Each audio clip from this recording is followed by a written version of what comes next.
It's 4:30 on WKYT this morning. We are tracking school closings across the Commonwealth this morning during this dangerously low temperature weather we have going. And we're at 0 degrees right now in Lexington. Only one location below zero, but the wind chills are what's really low. We'll go over the latest forecast coming up. If you have pets, keep them inside. All you need to know about keeping your animals safe in these freezing cold temperatures. Tracking, alerting, protecting. This is WKYT This Morning. Good morning to you. So good to have you with us on WKYT. Down around zero this morning in much of our viewing area. I'm Bill Bryant. And I'm Rebecca Smith. Wind chill temperatures are continuing to plunge this morning. Because of that Arctic front wave that we have going on, we have declared a WKYT First Alert Severe Weather Day.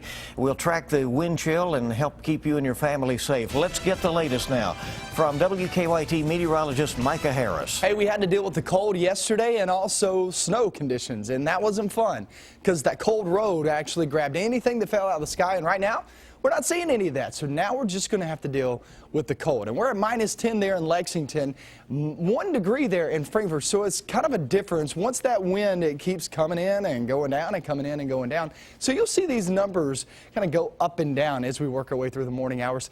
Still going to continue to rise as we head throughout the afternoon. But it's not -15, it's not -20. So there you go, only -10 degrees. That's the cold spot right now here in Lexington. 17 by the afternoon, frigid day in store. At least we get some sunshine, right? I guess that's the good news you can pick out of that. Going toward the weekend, we get another blast of cold air as that Arctic front rolls on through. Now, how low do we go with that one? I'll show you that cold forecast coming up. Okay, we'll see you then. And we are tracking more than 70 school closings across central Kentucky this morning. Fayette County schools deciding not to have school this morning, among many, many others. School leaders made that announcement just after 11 o'clock last night. The cancellation comes around 3 hours after school leaders sent an email saying they plan to open schools on time today. They closed due to freezing temperatures. You can find a full list of school closings online at WKYT.com. Keep it right here on WKYT This Morning. Of course, we do have those closings at the bottom of your screen. Folks who do have to go to school or work this morning will have a cold wait for the bus. And they'll have to bundle up to try to stay safe. Garrett Weimer talked to some folks at Lextran at a bus stop there about how they're trying to stay warm while waiting for the bus. He continues our First Alert Weather team coverage. If you're out and about, you better bundle up. I'm going to put on my long johns, wear my overalls and socks, like 2 or 3 pairs of socks, and keep my head covered. Especially true for folks sitting and waiting for the bus. Several bus stops around town were pretty empty. Bill didn't have to be out here. One rider I talked to said she wouldn't be out here either if she didn't have to be. But she says she just started a new job and doesn't have a car. Thankful at least for the enclosure to block some of the wind. And even more grateful when the bus comes. So what's the secret? And gloves and everything that I got to do. Antoinette Faulkner says she's keeping pretty toasty with all of her layers. Her advice for when you're at the bus stop on cold, cold nights? Stay warm, put on everything you can put on. Garrett, thank you very much. Because of the city's emergency weather plan that's in effect, Lextran is offering free rides to shelters for those without transportation. On bitterly cold mornings like this, you do not want to forget about your pets, especially if they normally stay outside. In Lexington, a city ordinance requires pets to be brought inside when it gets this cold. Jerica Insko went along with animal control as they checked up on complaints of pets left outside. If you don't want to be out in this cold for long, then it's fair to assume that your pets don't either. So Lexington Fayette Animal Care and Control officers are out making sure that animals have the proper shelter to stay warm. When the temperatures get this low, Lexington Fayette Animal Care and Control officers get calls 249 about pets outside during this winter blast. I mean, even though she is a husky, and you know, sometimes they are bred to withstand this type of weather.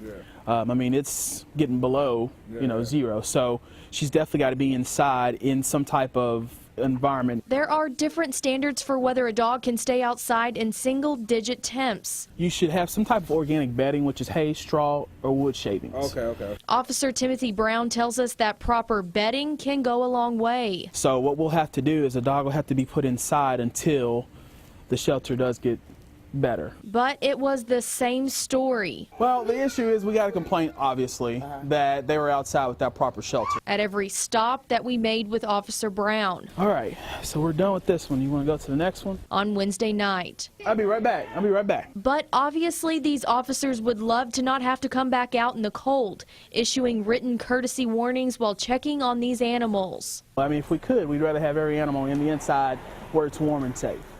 To report animal abuse and neglect, call Animal Care and Control. We've got that contact information on WKYT.com. In Lexington, Jerica Ensko, WKYT.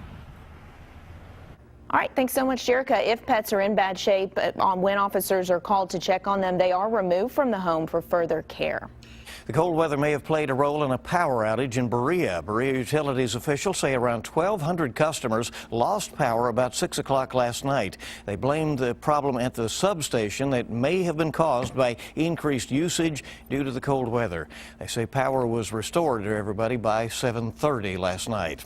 Stay with WKYT for continuing coverage of the Arctic blast. At WKYT.com, you'll find the latest forecast along with any closings, delays, and cold weather information.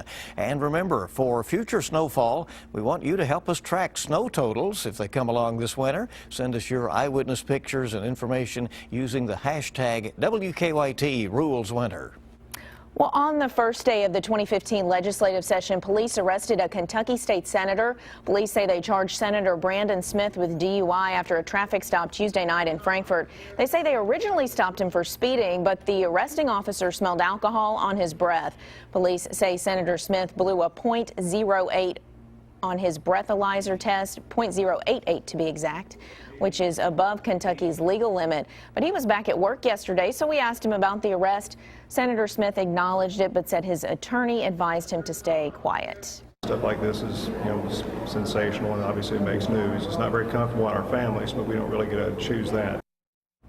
Well, Smith is a Republican from Hazard. He represents the 30th district, which covers much of southeastern Kentucky.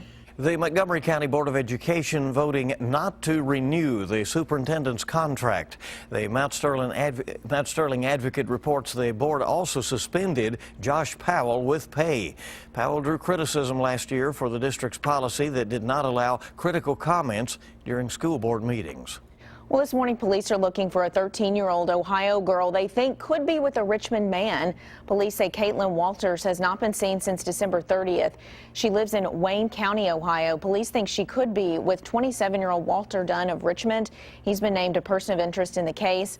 Richmond police searched Dunn's home Tuesday, but say it appears to be abandoned. The FBI says investigators found Dunn's car in Knoxville, Tennessee yesterday, but the Kentucky license plate on it had to be removed. Police have arrested a burglary suspect who they say led them on a high-speed chase. Bergen police arrested Thomas Combs Wednesday afternoon after they say he returned to his home. They say they found him hiding under insulation in his attic. Earlier this week, police say Combs led them on a chase in Mercer County before getting away. They think Combs broke into a home and stole jewelry before the case. This morning, we're tracking the investigation into a crash that damaged a building in Lexington. It happened around 6 last night at the corner of North Broadway and West 2nd. Police say one car hit another car, causing one of the cars to hit the building. No one was injured. Police say the building had minor damage. Police think one of the cars ran a red light, causing the crash. Governor Steve Beshear gave his final State of the Commonwealth address last night, and he says Kentucky is back with a vengeance following the Great Recession. In his address, the governor said Kentucky is a national example of leadership and success. He credits lower unemployment rates, new businesses, and health care reform. The governor says Kentucky has recovered all of its losses from the recession and has moved into its highest ever economic activity. In other words, our economy had hit bottom, bounced off that bottom, and now has so much momentum that we bounced higher than we were when the struggle started. The governor also set out his agenda for the coming year, which includes a statewide smoking ban, requiring more children to ride in booster seats, and slowing down the state's heroin problem.